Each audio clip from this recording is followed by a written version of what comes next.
Rhaesaria and Caitvi. Why the controversy? Spoilers for House of the Dragon Series 1 through 2 and the entirety of Arcane Seasons 1 through 2.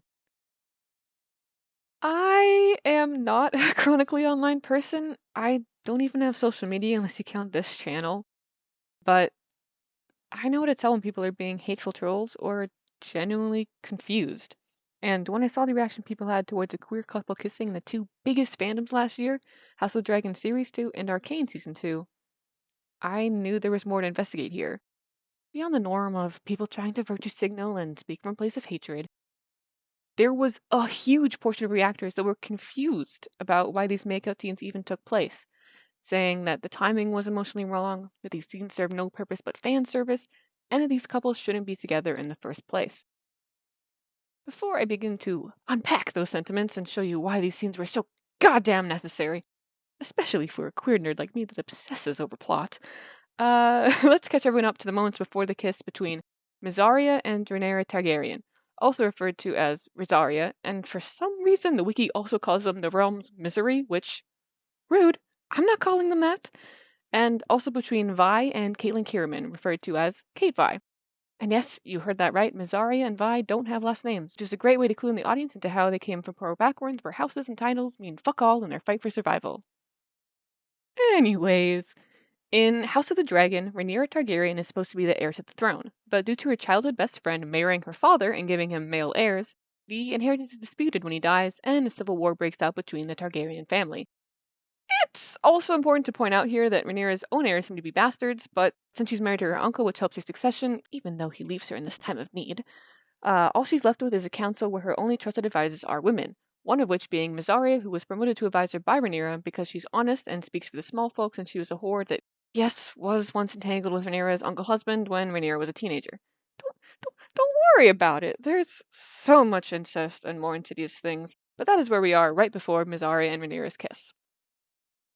As for Arcane, it's a tale of two sisters that keep getting traumatically separated and missing their chance of reconnection as violence, oppression, and love rips them and their Undercity apart.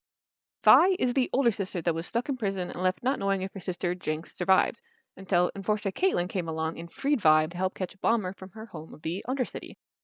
Turns out, Jinx is that bomber, and Vi cannot reconcile with what Jinx has had to become to survive. When they meet again on Jinx's terms, Jinx gives Vi a choice between her or Caitlyn, and Vi is unable to choose, resulting in Jinx taking revenge on their oppressors for separating them and bombing topside, which ultimately kills Caitlyn's mother. After that, Vi joins her girlfriend Caitlyn and her Undercity's oppressors in Season 2, believing her sister is too far gone, and that it's her responsibility to limit the violence Enforcers and Jinx do to her people. Only to end up failing, being abused by Caitlyn, and left alone in a self-destructive spiral. Yay, mental health, isn't it? Surprisingly, Jinx is much changed after the bombing and looks out for Vi, stopping her spiral with a promise of family and healing. But it's not to last as violence once again shows up on their doorstep. And even though Caitlyn switches sides for Vi, it's not in time to save Jinx's family, and the three of them barely escape with their lives. Caitlyn imprisons Jinx for her crimes, which she gladly accepts in order to save Vi's life. But Vi is having none of that and betrays Caitlyn to save her sister in order to save their city. But the tables turn one last time, as Jinx locks Vi up instead, not giving Vi a chance to follow her so Vi can stop worrying about her and start having a happier life with Caitlyn. And that is where we are before Vi and Caitlyn make up. Give or take a few punches to the wall and a complete mental breakdown. Now, let's address the first concern people had about these scenes taking place at the wrong time. From what I can tell, people meant this emotionally speaking, since Vi has been abandoned again by a clearly suicidal sister, and it's out of character for her not to be rushing out to go save Jinx. But let's take a look at Vi's inner thoughts before we go accusing her of kissing Caitlyn at the wrong time. Firstly, Vi doesn't know Jinx is going to kill herself. Vi even asks Jinx what she's going to do after Jinx says a bunch of dark shit, but she doesn't know her sister like she used to, and there's arguably many ways Vi can interpret what Jinx said and did here. For all she knows, Jinx is about to go take revenge and still thinks Vi doesn't see her sister in all that violence, which is why Jinx makes Vi stay behind to be safe with Caitlyn. And when Caitlyn appears at Jinx's cell to find Vi in it, Vi has clearly been mentally spiraling for a long time. Logically enough time for Jinx to hide away again with no chance of Vi finding her, just like in Arc 1 of Season 2.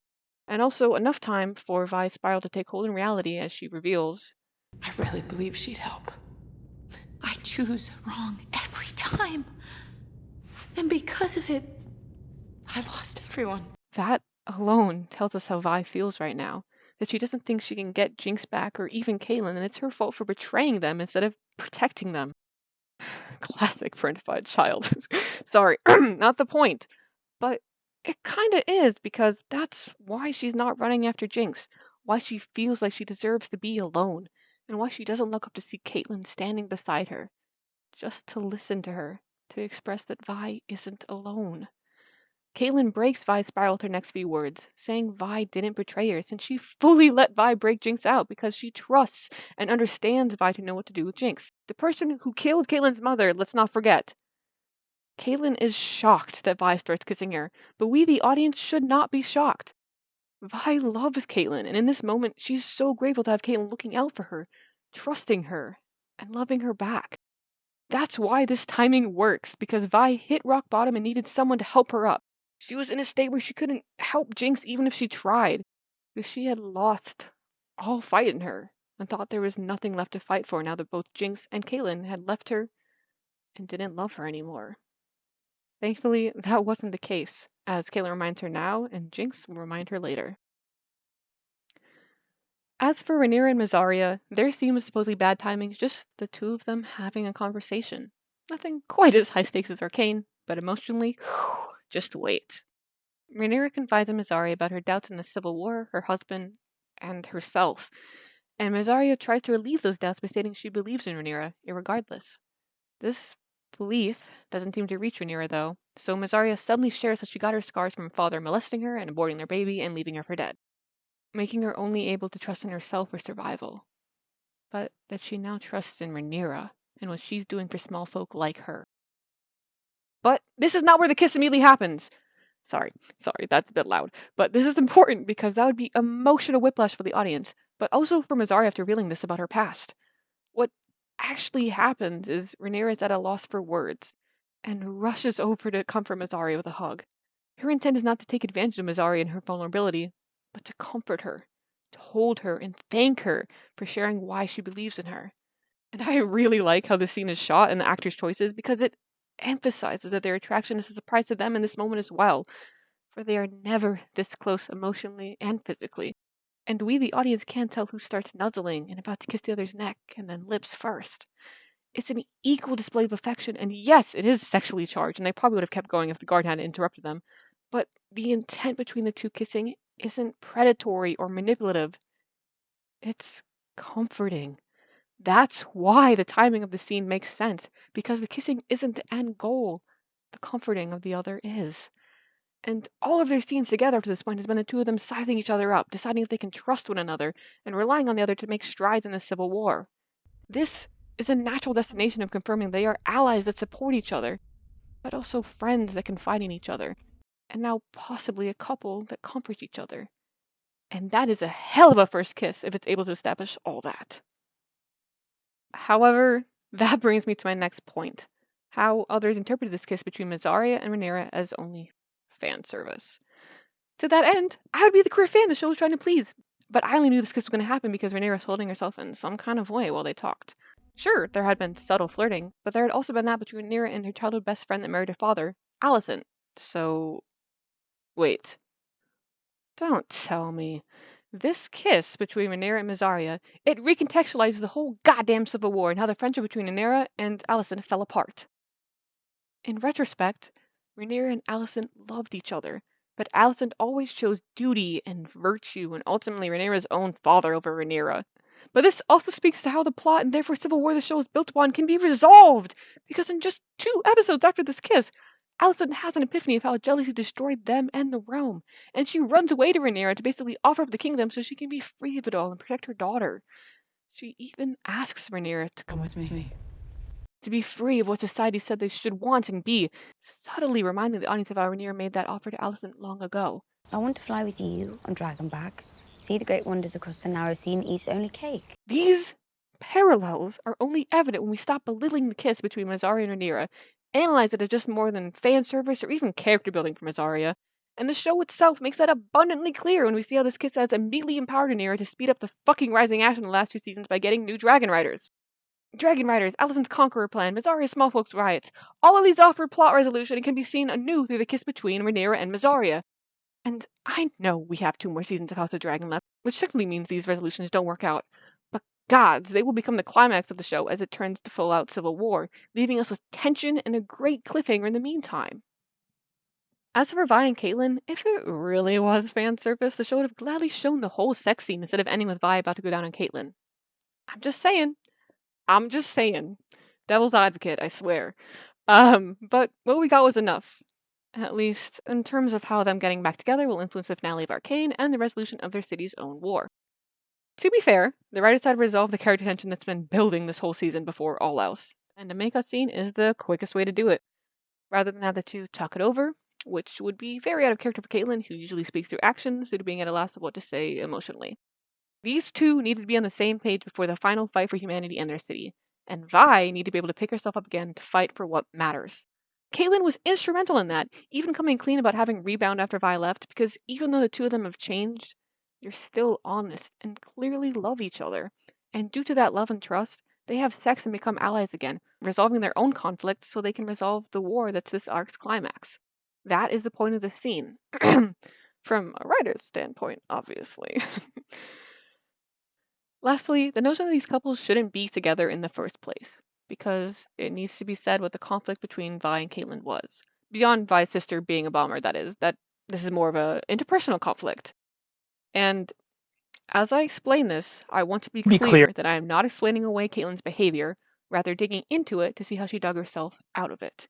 Because Caitlyn was lost in grief this season, and that made her see unclearly, from offering Vi a place on the police force with her, to blaming Vi for letting Jinx go, taking out that rage on Vi by hitting her, breaking up with her, and abandoning her in the Undercity, and then becoming a dictator that hurt Vi's people in her search for Jinx. Yeah, not a good look for her. And she knows it. She says to capture Jinx, her voice full of hatred towards Jinx and herself, that no amount of good deeds can undo our crimes. She's in that headspace before she sees Vi. She knows she's done wrong and can't fathom being forgiven. So she lets her actions speak for her and expects nothing in return for doing the right thing. The reason this makeout scene is so important for them as a couple is it shows how Caitlyn apologized to Vi for that moment of abuse, and how she actually has changed that behavior altogether by letting go of her grief and need for vengeance. She doesn't outright say it because, again, Caitlyn speaks with her actions and that is out of character for her, and this isn't a fucking hetero Disney film, what do you expect? But on that note, I'm so fucking tired of apologies, because if you're really sorry, why are you doing this again, knowing you'll have to apologize to me again? Nothing changes unless you change, and these apologies mean nothing beyond your need to be forgiven so you can stop feeling awful, while I get to feel awful all the time. Sorry. That got personal. But that's how I'm able to see Caitlyn so clearly, because I've been there. Yeah. Caitlyn speaks with her actions, letting Vi free Jinx, and this shows how she found the strength To forgive and trust in tomorrow. that she's not in a one-track mindset of revenge, that she trusts Vi to know what's right if Jinx has really changed, and expects nothing in return from Vi, not forgiveness or gratitude or even acknowledgement. She even looks hurt when she finds Vi in that cell instead of Jinx, because it didn't work out for Vi again. But she doesn't gloat about it. She chooses to enter that cell to sit with the harm she's caused Vi and Jinx. An action that shows she didn't come here to manipulate Vi or take advantage of her. She simply wanted to be here for Vi and listen to her and rebuke that Vi isn't alone. They both share the weight of their mistakes and have ceased blaming someone else for their actions, which is why these two are the only ones able to truly comfort and understand each other in this moment. Then Vi kisses her, and they both check in with fluttering eyes to ensure the other consents to this and enjoys this. And here is where the real apology happens.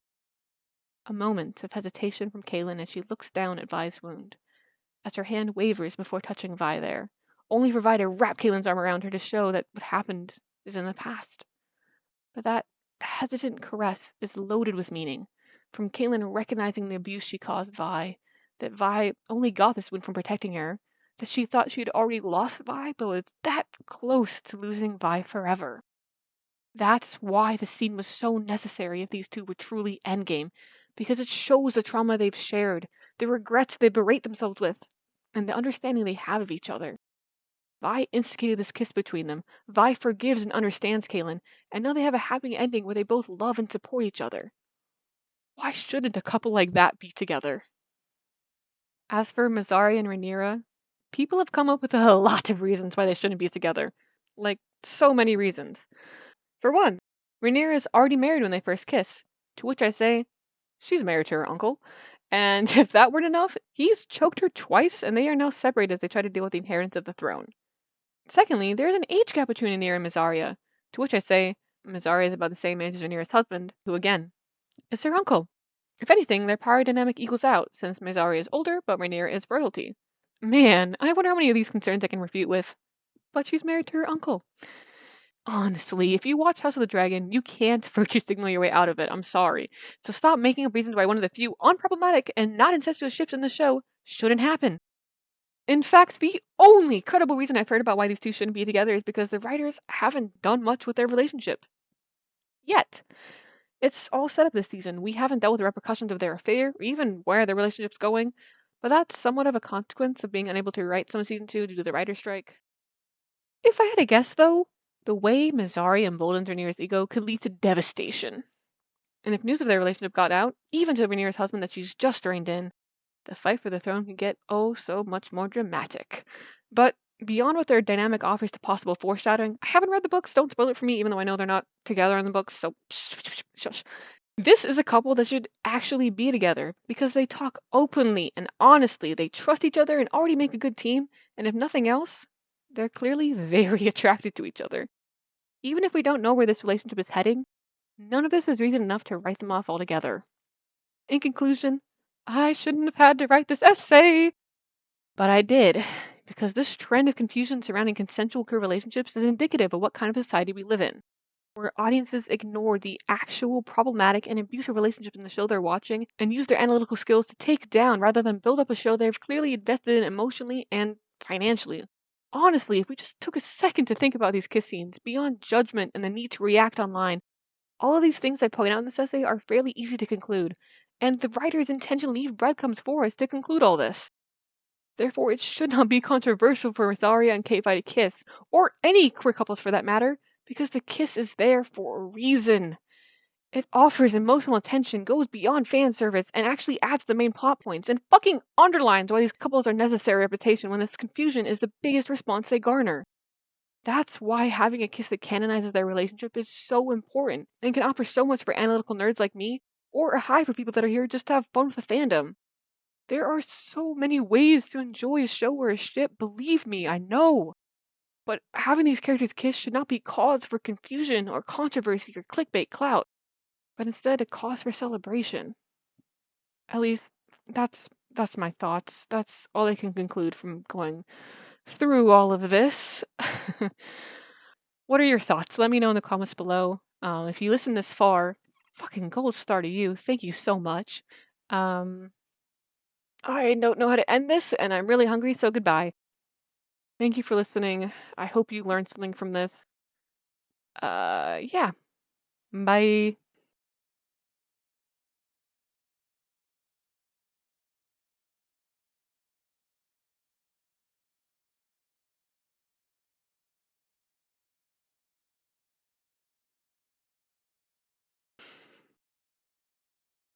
Come with me. I really believe she'd help. I choose wrong every time. Because of it, I've lost everyone. I really believe she'd help. I choose wrong every time.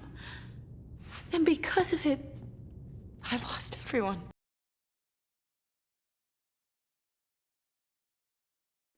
Shit! Fuck! Hold on. Wait, I wasn't ready.